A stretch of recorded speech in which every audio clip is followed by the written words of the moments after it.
Class 9 geography में अध्याय तीसरा है अफवाह स्वरूप ड्रेनेज पैटर्न। तो चलिए हम इसके सारे अभ्यास के प्रश्नों को हल करते हैं। सबसे पहले है वस्तुनिष्ठ प्रश्न। देखिए पहला, लक्ष्मी सागर झील किस राज्य में स्थित है? जलाशय या इसको झील बोलते हैं। दरभंगा का लक्ष्मी सागर दरभंगा है जो बिहार में, तो इसका होगा विकल्प तीसरा सही। इसके बाद दूसरा देखिए, निम्न में से कौन सा लवणीय झील है? 4 ऑप्शंस हैं। राजस्थान का जो सांभर झील है इसमें लवण युक्त यानी इसमें सोडियम क्लोराइड एवं अन्य खनिजों की मात्रा जो इसकी सांद्रता है ज़्यादा है, इसलिए इसको बोलते हैं लवणीय झील। तो कहाँ है? सांभर झील है जो राजस्थान में स्थित है। इसका विकल्प होगा हमारा तीसरा सही। तीसरा सवाल है, गंगा नदी पर गांधी सेतु किस शहर के निकट अवस्थित है? तो हम सभी जानते हैं पटना बिहार के निकट अवस्थित है। इसके बाद देखिए पाँचवा, कौन सी नदी भ्रंश घाटी से होकर बहती है? प्रायद्वीपीय भारत की 2 नदियाँ होती है, पहली होती है नर्मदा, नदी है तापी। तो ये जो है दोनों भ्रंश घाटी से होकर निकलती हैं यानी बहती हैं। इसका होगा तीसरा, कौन सी नदी प्रायद्वीपीय भारत की सबसे लंबी नदी है? देखिए गोदावरी जो नदी है यह प्रायद्वीपीय नदियों में से सबसे लंबी नदी है। इसकी लंबाई कितनी है? 1450 किलोमीटर है। ऑप्शन नंबर बिल्कुल सही है। 7वां है, सिंधु जल समझौता कब हुआ था? 1960 में हुआ। देखिए सिंधु जल समझौता जो है भारत और पाकिस्तान के बीच ये समझौता हुआ है, ठीक है, सिंधु नदी पर। इसके बाद है 8वां, सांगपो किस नदी का उपनाम है?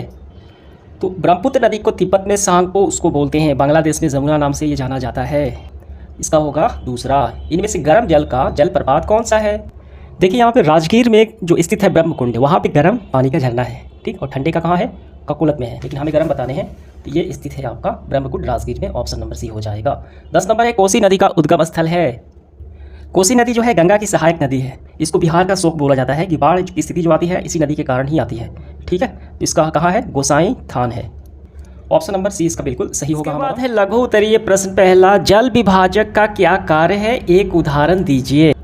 इसका उत्तर करेंगे ऐसे, 2 दिशाओं में नदियों के प्रवाह को अलग करने वाली उच्च पर्वतीय या पठारी क्षेत्र द्वारा, ठीक, जो पानी अलग हो जाता है यानी नदी का पानी, तो उसको बोलते हैं जल विभाजक कहा जाता है। एग्जाम्पल हमें देना है तो ये हम लेंगे, सिंधु एवं गंगा नदी के मध्य अरावली की उच्च भूमि जल विभाजक का एक उदाहरण है। जो अरावली की उच्च भूमि है जो 2 नदियों के जल को ये बांट देती है, ठीक। ये पूरा आपका आंसर हो गया यहाँ तक। दूसरा सवाल है, भारत में सबसे विशाल नदी द्रोणी क्या है? नदी द्रोणी का मतलब क्या होता है? देखिए एक मुख्य नदी होती है और इसके साथ कई सहायक नदियाँ आपस में जुड़ी हुई होती है। ये जो पैटर्न बनता है इसको बोलते हैं नदी द्रोणी। तो सबसे विशाल नदी द्रोणी कौन सी है? उत्तर लिखेंगे हम ऐसे, भारत की सबसे विशाल नदी द्रोणी गंगा नदी की द्रोणी है, ठीक। तीसरा है, सिंधु एवं गंगा नदी कहाँ से निकलती है? पहली नदी है सिंधु नदी, तो ये देखिए ये कहाँ से निकलती है? तिब्बत के समीप मानसरोवर झील से निकलती है सिंधु नदी। और दूसरी है गंगा नदी, कहाँ से निकलती है? भागीरथी इसकी मुख्य धारा है। हिमालय के स्थित गंगोत्री हिमानी जो है वहाँ के गौमुख से ये निकलती है। तो इसका उत्तर ऐसे करेंगे, सिंधु नदी, यह नदी तिब्बत से समीप मानसरोवर झील से निकलती है। गंगा नदी की उत्पत्ति अर्थात मुख्य धारा भागीरथी हिमालय स्थित गंगोत्री हिमानी से यानी हिमानी के गौमुख से हुआ है। हो गया। अगला सवाल है चौथा, गंगा नदी की यानी गंगा की 2 प्रारंभिक धाराओं के नाम लिखिए। ये कहाँ एक दूसरे से मिलकर गंगा नदी का निर्माण करती हैं?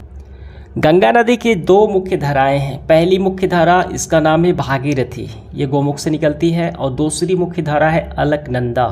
दोनों देवप्रयाग में मिलते हैं तो बन जाता है गंगा नदी, ठीक है। तो इसका आंसर हम ऐसे करेंगे काफ़ी अच्छे से, गंगा नदी की 2 मुख्य धाराएं भागीरथी अलकनंदा, ये उत्तराखंड के देवप्रयाग नामक स्थान पे एक दूसरे से मिलकर गंगा नदी का निर्माण करती है। 5 नंबर सवाल देखिए क्या है, लंबी धारा होने के बावजूद तिब्बत के क्षेत्रों में ब्रह्मपुत्र में कम गाद यानी सिल्ट जो पत्थर के छोटे छोटे टुकड़े होते हैं क्यों होता है? देखिए गौर कीजिए, यहाँ पे ब्रह्मपुत्र का जो उद्गम क्षेत्र है तिब्बत एवं उसके शीत एवं शुष्क क्षेत्र है। शीत मतलब होता है ठंडा, शुष्क मतलब होता है सूखा, ठीक। तो ये दोनों क्षेत्र होते हैं जहाँ नदी के जल में सिल्ट की मात्रा नगण्य हो यानी ना के बराबर होती है, ठीक। और जब यही नदी उच्च पर्वत क्षेत्रों में जाती है तो सिल्ट की मात्रा बढ़ जाती है। तो इसका आंसर हम कैसे करेंगे काफ़ी अच्छे से? इसका आंसर हम ऐसे करेंगे, ब्रह्मपुत्र का उद्गम क्षेत्र तिब्बत के एक शीत एवं शुष्क क्षेत्र है जिससे जल की मात्रा काफ़ी कम होती है, जिसके परिणाम स्वरूप अवर्दन अत्यधिक कम और धीमी गति से होता है, जिससे कि सिल्ट यानी गाद की मात्रा कम हो जाती है। 6 नंबर सवाल है, कौन सी 2 प्रायद्वीपीय नदियां धासान घाटी से होकर बहती है, समुद्र में प्रवेश करने से पहले किस प्रकार की आकृति का निर्माण करती है। देखिए प्रायद्वीपीय नदियां हैं नर्मदा और दूसरी तापी यानी ताप्ती नदियां। ये भ्रंश घाटी यानी धासान घाटी से ये निकलती है और समुद्र में यस करने के बाद ये क्या बनाती है। देखिए काफ़ी अच्छे से हम इसका आंसर कर लेंगे ऐसे, नर्मदा और तापी यानी ताप्ती नदी भारत की 2 प्रमुख प्रायद्वीपीय नदियां हैं जो धासान घाटी से होकर बहती हैं तथा समुद्र यानी अरब सागर में प्रवेश करने से पहले ज्वारनद, देखिए ज्वारनद मुख है, इसको बोलते हैं ज्वारनद मुख यानी एस्च्यूरी बनाती हैं। ठीक, इसके बाद देखिए लॉन्ग क्वेश्चंस है हमारा पहला, हिमालय तथा प्रायद्वीपीय भारत की नदियां जो है मुख्य विशेषताएं ये क्या हैं वो हमें बताने हैं। देखिए हिमालय से जो नदियां निकलती है सिंधु, ब्रह्मपुत्र, गंगा, इसमें वर्षा के कारण और जमे हिम के पिघलने के कारण सालों भर जलापूर्ति होती है, यानी सालों भर इसमें पानी अच्छा खासा रहता है। जबकि प्रायद्वीपीय नदियाँ जो नदी है ये वर्षा पर डिपेंड होती है। नदी का जल स्तर घट जाएगा कब, जब बारिश कम होगी तब। ठीक है, तो देखिए इसका आंसर कैसे करेंगे हम, हमें दोनों की विशेषता बतानी है, हिमालय तथा प्रायद्वीपीय भारत की नदियाँ की मुख्य विशेषता। हिमालय की नदी देखिए स्रोत जो है हिमालय पर्वत से होता है, इन नदियों का जल स्तर अधिक और प्रवाह निरंतर होता है, ये लंबी, बड़ी और गहरी होती हैं। और वही प्रायद्वीपीय नदियाँ देखिए ये वर्षा पर निर्भर होती हैं, प्रवाह अस्थिर, मानसून पर डिपेंड, ये छोटी और कम क्षेत्रीय होती हैं। तो ऐसे आपको कर लेने हैं। दूसरा है प्रायद्वीपीय पठार के पूर्व और पश्चिम, ध्यान देना है, प्रायद्वीपीय पठार जो है इसके पूर्व में और पश्चिम की ओर प्रवाहित होने वाली नदियों की हमें तुलना करना है। तो यहाँ पे मैं लगा देता हूँ, वो आपको कर लेने हैं वहाँ से।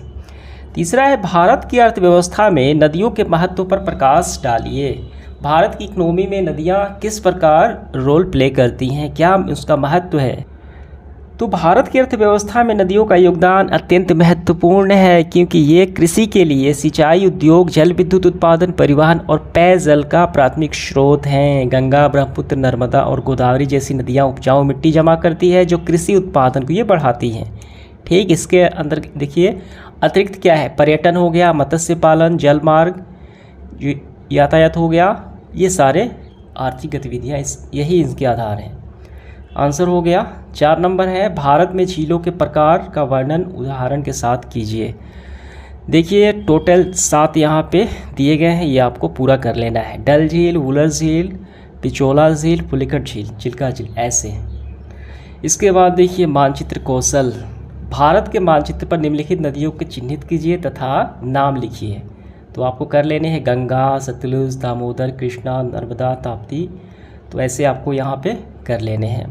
खा पाठ में भारत के मानचित्र पर झीलों को चिन्हित करना है, चिल्का, सांवर, वुलर, पुलिकट, कोलूरू। तो इसको आपको कर लेने हैं। तो समाप्त होता है सेशन हमारा। धन्यवाद।